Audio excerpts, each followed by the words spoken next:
Ini apa ini ya? Tentang apa ya? Maaf, saya nggak Oke. nyimak dari tadi. Selamat datang Pak Lukas di Komal Islam.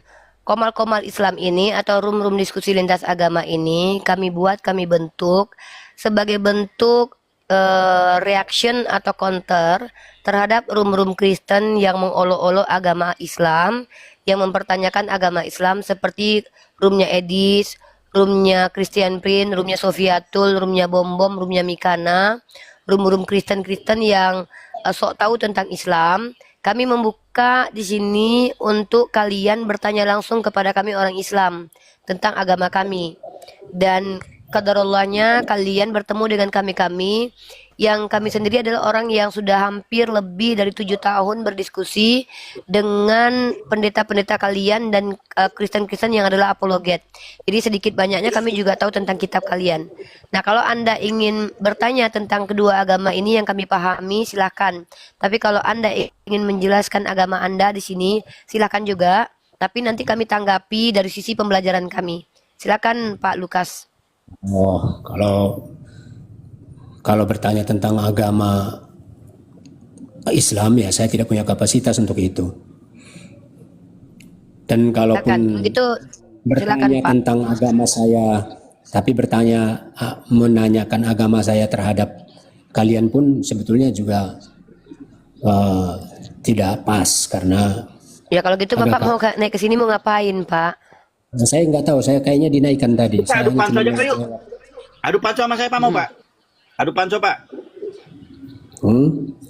Adu panco aja Pak. Besar-besaran. Ini kan ruang dialog Pak.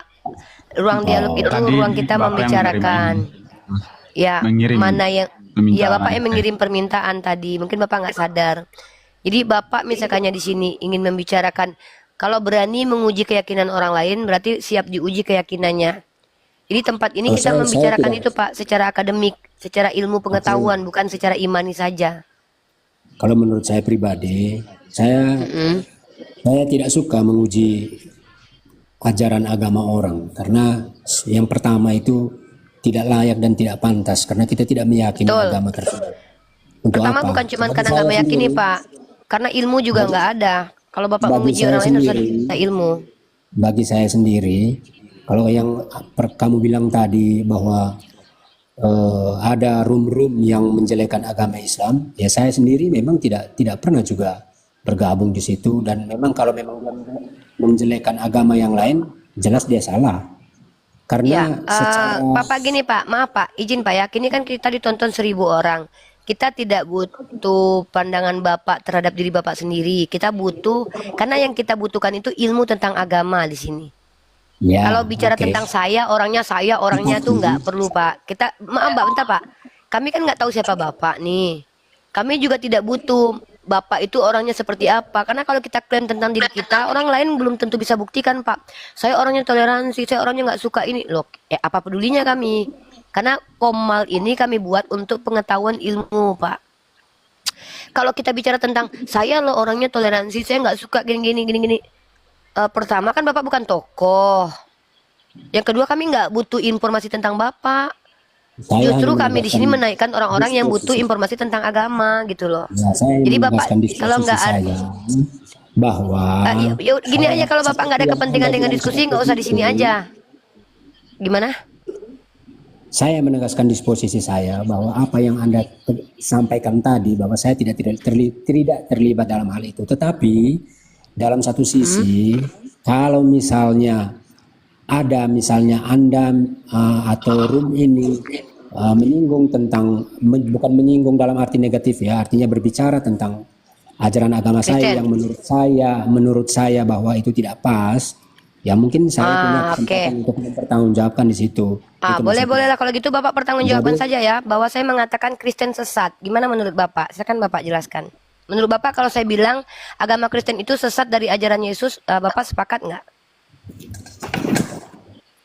Itu kan terserah Anda mengatakan sesat dan tidak sesat kan? Katanya Bapak mau menanggapi. Bapak nih gimana sih? Ya, katanya Bapak mau menanggapi. Silakan. Ya, silakan. Saya menjawab pertanyaan Anda. Anda menanyakan menurut Anda kan? Kalau menurut saya, Bukan menurut saya, menurut ilmu pengetahuan, menurut ilmu filsafat oke, ontologis, menurut ilmu filsafat epistemologis, menurut ilmu antropologi, menurut ilmu definisi esensial agama dan ketuhanan, Kristen itu sesat.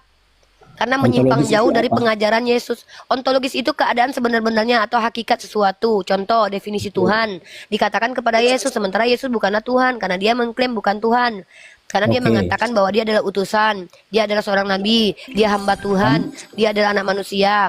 Maka hamba Tuhan dan anak manusia tidak mungkin secara esensi atau ontologis adalah Tuhan. Nah, ini yang disebut dengan sesat. Yesus ajarkan oke, apa, kalian imani apa. Nah, kami bisa membuktikan bahwa orang Kristen itu hanya mengklaim-klaim saja pengikut Yesus, padahal mereka pengutuk dan penyembah Yesus. Seperti itu. Nah, silakan Anda oke. bantah menggunakan parameter ilmu pengetahuan, bukan doktrin agama kita, tapi ilmu pengetahuan ontologis dan epistemologis. Saya bicara dari sisi filsafat ya, ilmu ontologis dan epistemologis. Silakan. Oke. Gagasan retorika yang berkembang bahwa gagasan yang menolak inkarnasi secara ontologis yang Anda bilang tadi, non analogis dan ontologis, itu mungkin tidak bisa menjembatani dunia melalui sejarah dan tubuh manusia yang seperti Anda bilang.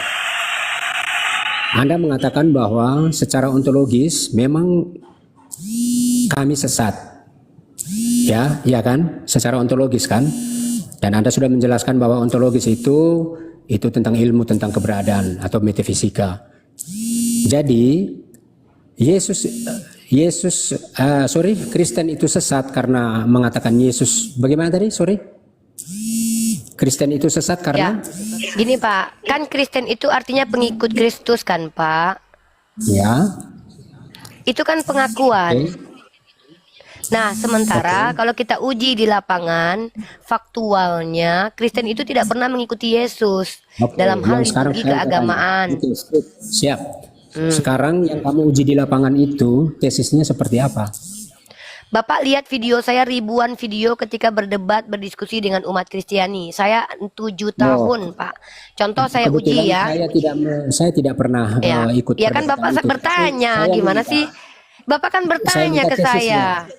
Artinya sekarang Saya ini kalau Anda minta saya Saya melihat video saya kan mahasiswi mungkin. Pak, saya sedang membuat skripsi tentang keberhasilan dialog lintas agama di TikTok. Bapak kalau nanti baca aja. Jurnal saya sedang mau publish Pak tentang menjawab Esra Soru nanti. Saya mahasiswi Pak. Kalau Bapak bicara Nah, tentang analisa, saya ini pendiskusi yang 7 tahun. Bapak bisa lihat videonya secara di YouTube saya. Ketika saya mengkonfirmasi kepada orang Kristen, wahai Kristen, mana satu ajaran Yesus yang kalian terapkan dalam ritus-ritus keagamaan kalian? Tidak ada Pak. Mana itulah pernah yang Yesus ngajarkan ke gereja? Mana Yesus pernah ngajarkan berdoa begini, Pak? Yesus tuh doanya gini, menengadah tangan. Mana pernah Yesus mengajarkan joget-joget di gereja? Jadi, mana Yesus pernah membatalkan hukum Taurat? Semua liturgi, ritus-ritus di Kristen itu berkembangnya berdasarkan sejarah, mengikuti tradisi-tradisi, Pak. Seperti tradisi Saturnalia yang kemudian diikuti oleh orang Kristen menjadi Natal. Dan itu ada fakta-faktanya. Bukan berarti saya yang harus datang-datang ke Romawi untuk membuktikan itu. Kita kan punya literatur, ada situs, ada website, ada jurnal yang bisa kita baca. Nah, tentang oke. tidak ada satupun ajaran Yesus itu yang diikuti oleh ritus kekristenan itu saya membuktikannya dengan tidak ada satupun yang mampu menunjukkan data. Bahwa tidak ada satupun umat Kristen baik pendeta ataupun jemaat awam yang bisa tunjukkan ini loh ritus kami diajarkan sama Yesus langsung dan Yesus menjalankannya dan kami ikuti. Yang ada malah kalian mengingkari. Contoh, Yesus itu pengikut hukum Taurat karena dia orang Yahudi. Maka dia bersunat. Kristen tidak bersunat karena ngikutin Paulus. Kristen, Yesus itu adalah orang yang mengikuti hukum Taurat. Ya, kalian membatalkan hukum Taurat sesuai dengan apa yang diinginkan Paulus, Efesus pasal 2 nomor 15. Kemudian, Yesus tidak mengajarkan bahwa Tuhan itu 3 dalam 1 pribadi, 1 dalam 3 pribadi. Bahkan Paulus pun dalam 1 Korintus pasal ke-8 nomor 6 membedakan antara Allah dan Tuhan dan tidak mengatakan bahwa dua-duanya homoousios. Nah, bahkan kalian itu ajarannya mengikuti Tertullianus tentang Tritunggal. Kitab yang kalian kanon itu mengikuti kanon Athanasius. Walaupun sebelumnya Marcion telah mengkanon kitab-kitab, tapi membedakan Tuhan PL dan Tuhan PB. Nah, kemudian ritus-ritus keagamaan kalian mengikuti tradisi Helenistik. yang nggak ada kaitannya dengan tradisi keyahudian. Kalian bahkan tidak mengikuti sama sekali tradisi keyahudian yang mana itu adalah nenek moyang dari Yesus. Makanya saya tanya, ketika kalian mengaku sebagai pengikut Kristus, apa ritus dan liturgi agama kalian yang diajarkan Yesus yang dijalankan sendiri? Nah, terus mematikan anak manusia untuk menyelamatkan dosa, mana pernah itu diajarkan oleh nabi-nabi terdahulu? Nabi-nabi terdahulu mengajarkan kalau kalian berdosa, kalian tumbalkan lembu. Kalau kalian menumbalkan Tuhan, mending masih suku Molok. Suku Molok masih menumbalkan anak manusia. Kalian menumbalkan anak manusia yang katanya adalah Tuhan. Level kalian itu tingkat tinggi NPD-nya gitu loh. Seolah-olah Tuhan, penting kali Tuhan mati untuk kalian yang nggak ada gunanya bagi peradaban kebanyakan. Itu loh. Makanya kami bilang kalian tuh sesat menurut ontologis dan epistemologis. Kenapa seperti itu? Ontologis Tuhan artinya pencipta yang tidak diciptakan. Di kitab kalian Yesus diciptakan. Di 2 ayat dalam kitab Wahyu dan Tesalonika. Kalian definisi Tuhan secara esensial bukan manusia. Kalian berkata bahwa manusia itu adalah Allah dan Allah itu adalah manusia. Secara ontologis sudah gagal paham. Epistemologis juga tidak bisa dipertanggungjawabkan. Siapa, mengapa, di mana, dan bagaimana asal muasal iman kalian berasal. Kalau ditanya siapa yang ngajarin kalian pertama sekali bahwa Yesus adalah Tuhan, kalian bilang Yesus. Kami minta dalilnya, kalian nggak bisa tunjukkan. Jadi ini Pak, kalau saya itu argumentasinya by akademik, menggunakan kaidah ilmu. Saya mahasiswi semester akhir komunikasi penyiar Islam. Dalam kuliah saya ada mata kuliah kristologi, ya. Tetapi saya lebih banyak mendalami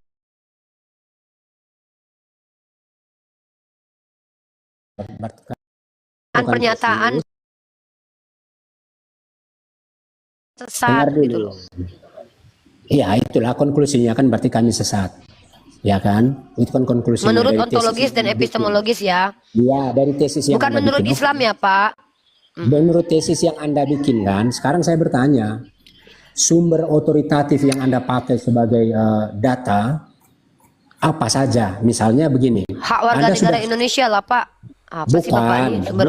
Emang saya lagi uji ilmiah di sini. Maksud saya, misalnya Anda sudah mengambil sumber otoritatif dari Katolik misalnya.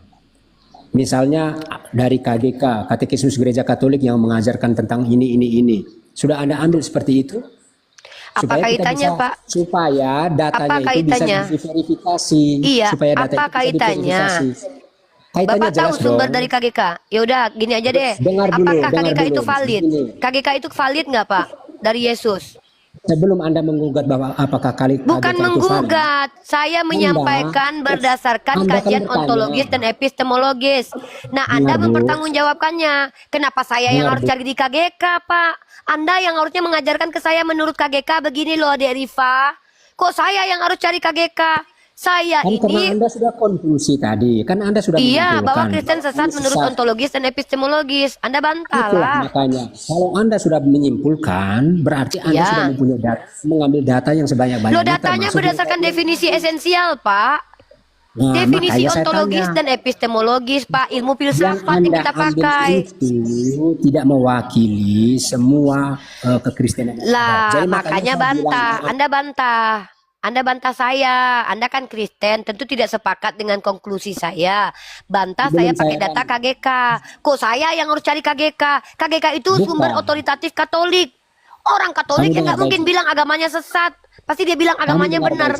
Apa ini? Kamu dengar baik-baik pernyataan saya. Jangan nyerocos terus. Dengar baik-baik pernyataan saya. Saya kan bertanya, apakah dari konklusi Anda itu, tesis yang Anda buat itu, data yang Anda ambil sudah ada ambil dari otoritas Gereja Katolik? Ya enggak misalnya, lah. Kenapa dari Katolik? Seperti itu makanya. Ya enggak ada. Jangan main gitar dulu di atas ini. Kita lagi diskusi, turunkan orang-orang yang main musik. Kita lagi diskusi kok. Ya gini loh Pak, saya jawab. Saya jangankan mengambil data KGK, membacanya saja tidak. Karena tidak ada kaitannya dengan Yesus. KGK itu tidak ada hubungannya dengan Yesus. Apa hubungannya kita bicara tentang Yesus, Pak? Oke, sekarang saya bicara. Sekarang saya bisa mengatakan bahwa konklusi yang Anda buat itu tidak benar. Bahwa konklusi yang Anda buat itu kenapa nggak benar? Tidak berimbang dan distorsif. Ya, alasannya apa? Alasannya apa distortif? Karena yang Anda pakai itu adalah dari data yang Anda ambil sendiri. tidak Ya data apa yang saya ambil? Ya saya ambil sendirilah data dari kaidah ilmu filsafat. Menurut itu ilmu tidak bisa filsafat, dong. Itu tidak loh bisa kenapa tidak mewakili, bisa? Kenapa tidak bisa mewakili? otoritatif yang lain. Ya siapa Sedangkan yang gereja mengatakan, Katolik, siapa yang memberikan otoritas Bapak mengatakan itu tidak bisa? Sebagai apa dalam Bapak? gereja Saya dalam tanya, gereja sebagai Katolik, apa Bapak mengatakan bahwa saya tidak berhak menyimpulkan menggunakan kaidah filsafat? Sebagai apa Bapak bicara itu? Otoritas Bapak apa? Bapak kalau dosen filsafat boleh saya benarkan. Sebagai dosen filsafat saya menolak tesis kamu karena menurut filsafat itu salah. Tapi sebagai orang Katolik saya menolak kaidah kamu. Nggak nyambung. Kita bicara Begini, kaidah Bu, ilmu Bu. pengetahuan, bukan kaidah doktrinal. Di gereja Katolik kalian tuh punya doktrin. Persoalannya- Saya bicara pakai ontologis dan epistemologis. Ontologis keadaan Persoalannya, sebenar-benarnya tentang sesuatu, tesis yang epistemologis kami tentang bikin sumber-sumber. itu Gimana sih ini? menyangkut ajaran agama orang. Itu persoalannya. Jadi Ya memang kami iya. harus berimbang. Jadi Ya, harus berimbang. Tidak imbangi. bisa dari hanya Ya udah sesuai imbangi. dengan kehendak Anda Ya udah sendiri. imbangi. Ya memang imbangi, saya bantah. Tidak bisa. Kalau Anda Loh, mau tidak bisa supaya bantah kok malah data menyalahkan. itu berimbang, saya tidak menyalahkan. Apa gunanya? Karena tesis Apa yang gunanya KGK bagi karena saya sekarang? tesis yang Anda buat itu tidak berimbang, itu distortif. Iya, apa gunanya Itu salah. KGK bagi Jadi saya sekarang? tidak perlu. Jadi sekarang itu menurut saya memang tidak perlu kita membahas itu. Iya, karena sudah gunanya dari KGK awal sudah apa bagi distorsi. saya? Seandainya Sudah KGK distorsi. ada nih, KGK setumpuk nih, saya baca. Apa gunanya? Bisakah KGK itu membantah tesis saya? Bisakah dokumen-dokumen Magisterium Katolik membantah yang saya sampaikan? Kalau tidak bisa membantah, ngapain saya baca KGK? KGK itu penuh dengan doktrin dan pengajaran gereja. Yang saya bantah justru pengajaran gereja yang mengklaim kami pengikut Kristus. Mana buktinya? Tidak ada. Secara ontologis apa arti Kristen? Pengikut Kristus. Apa yang kalian ikuti? Natal. Sejak kapan Natal diajarkan Yesus? Bukan Yesus. KGK itu ajaran gereja Katolik. Apakah itu ajaran Yesus? Buktikan kepada Kasihan saya kali. bahwa KGK itu ajaran Yesus. Kita kan di sini ontologis arti kata Kristen. Kristen artinya pengikut Yesus. Apa yang diikuti dari Yesus? Baca kitab sucimu. Apa? Kasihan sekali sebetulnya saya melihat Wah. konklusi Anda itu Kok terlalu orang-orang yang belajar dikasihani, orang-orang yang nggak pernah baca malah hebat gitu. Ya, Anda membawa-bawa memang. KGK. Sebutkan satu poin di KGK yang membantah argumen saya. Saya sudah bilang. argumen Kenapa saya Anda yang harus itu- belajar KGK? Kok Tesis saya yang Anda harus baca itu- KGK? Saya Otoritas Anda mengatakan tesis saya tidak diterima sebagai apa, Bapakku, Pak Lukas?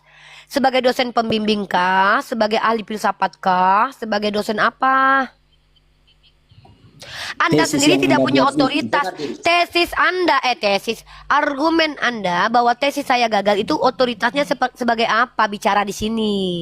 Sebagai umat karena Kristen yang Anda tersakiti. tidak mengambil tidak mengambil data yang berimbang sehingga Data mana yang sampai bisa kepada- mengimbangi? sampai kepada kesimpulanmu seperti itu. Data Makanya saya apa bilang, yang bisa tesis Anda itu mengimbangi? tidak bisa- Data apa KGK misalkannya? Coba mengimbang itu kan gini. Ada Bu, serangan, ada Bu, bantahan. Bu. KGK bisa membantah nggak serangan saya? Bisa. Tesismu tentang apa? Makanya saya tanya tesismu Secara tentang apa? aduh, kok diulang lagi? Tadi kan saya sudah bilang, menurut pendapat saya secara ontologis dan epistemologis, Kristen itu bukan pengikut Yesus, tapi penyembah dan pengutuk Yesus. Itu secara ontologis dan epistemologis. Orang Kristen hanya mengaku-ngaku sebagai pengikut Yesus, padahal tidak pernah mengikuti kata-kata Yesus. Itu yang saya maksud. Nah, KGK, mana poin-poin dari KGK yang membantah itu? Contoh, di KGK tertulis bahwa semua ajaran Katolik itu diajarkan Yesus langsung. Bawa datanya ke saya, baru terimbangi. Itu namanya penyeimbang. Penyeimbang itu ada argumen, pendapat, ada bantahan. Kalau tidak ada bantahannya, berarti Anda berharap saya mencari bantahan untuk diri saya sendiri dalam KGK gitu. Hebat kali Bapak. Masa saya yang bawa tesis tiba-tiba saya bantah pakai doktrinnya Katolik? Itu namanya Bapak lucu, pengen dicubit pakai tang pipinya ya. Oke. Bapak lucu Sekarang saya bicara banget. ya. Silakan. Dalam pandangan gereja Katolik, kalau Anda bicara secara ontologis ya, Kristus itu secara ontologis itu dia mempunyai dua kodrat atau divinatur ya, itu Allah sejati dan manusia sejati. Jadi ilahi dan manusiawi. Itu sudah Anda bikin di dalam tesis Anda? Bapak, saya ini pendiskusi, Pak. Pertanyaan oke. saya adalah, Sebelum saya Anda lanjutkan, mempertanyakan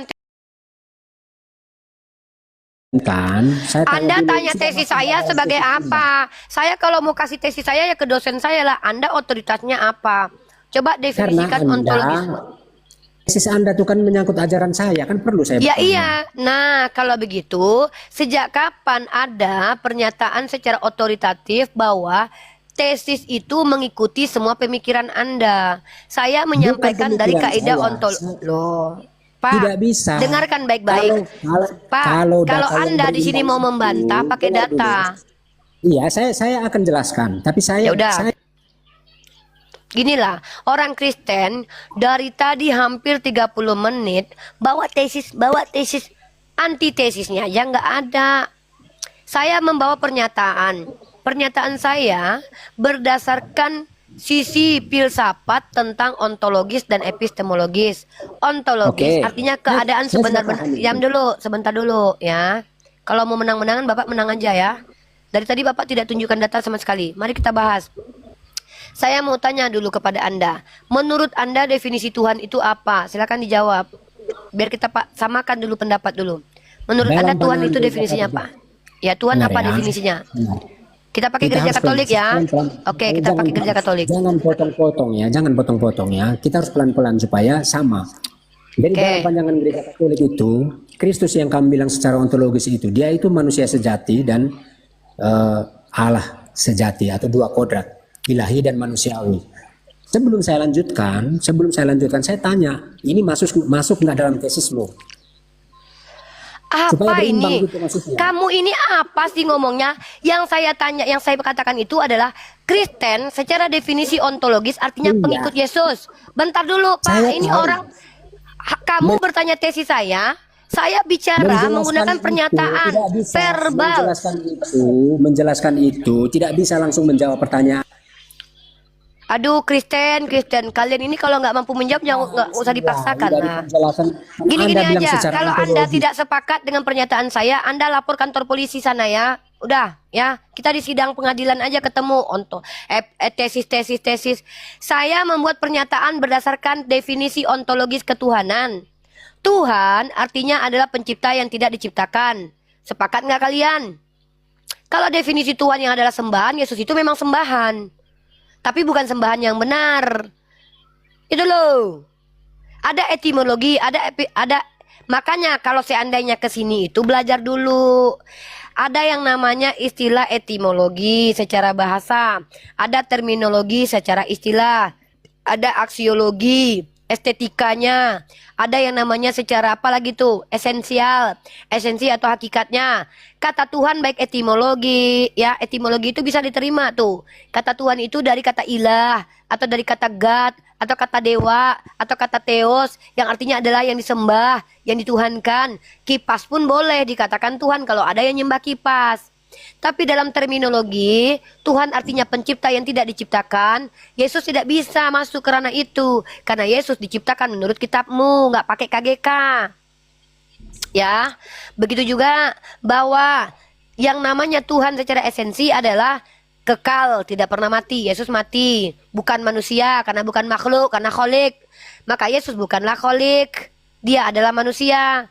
Coba tunjukkan kepada saya kamus ontologisnya bahwa manusia itu adalah Tuhan, Tuhan adalah manusia. Sedangkan makhluk roh yang berubah menjadi manusia disebut siluman. Manusia yang berubah menjadi orang-orang kuat disebut mutan. Anak manusia lahir dari perkawinan dewa dan manusia disebut titan. Tiba-tiba Tuhan jadi manusia tetap Tuhan. Tuman. Tuhan kemanusia-manusiaan. Kalian itu kamus kalian pelintir kalian kamuskan. suka-suka nenek moyangnya aja. Kamus kalian pelintir, pelintir kalian kamuskan. Tidak ada aja. Apa urusannya dengan KGK? KGK itu adalah doktrin dari gereja Katolik, di mana gereja Katolik mengajarkan orang-orang Katolik untuk percaya dogma infalibilitas. Apa arti infalibilitas? Tidak akan pernah magisterium dan paus itu salah dalam mengajar keagamaan. Walau dalam personalnya bisa salah. Nah, ini yang tidak bisa diterima karena ini doktrin, tidak bisa diuji dengan ilmu pengetahuan. Interupsi. Yes. Coba jelaskan apakah umat Islam itu pengikut Allah, pengikut Nabi Muhammad, mungkin bisa membanding mereka. Jelaskan itu. Oh jelas. Semua ritus, liturgi, ibadah umat Islam yang tidak mengikuti Nabi Muhammad disebut bid'ah. Ibadah loh ya. Ibadah. Contoh sholat. Kalau sholat diwajibkan 5 waktu, kalau ada yang 3 waktu, bidat. Siapa yang mencontohkan sholat? Rasulullah. Sholatlah sebagaimana aku sholat. Perintahnya di Al-Quran. Wa aqimus sholat. Bagaimana sholatnya? Ada dalam hadis. Karena Al-Quran bukan hadis, hadis bukan Al-Quran. Keduanya wahyu.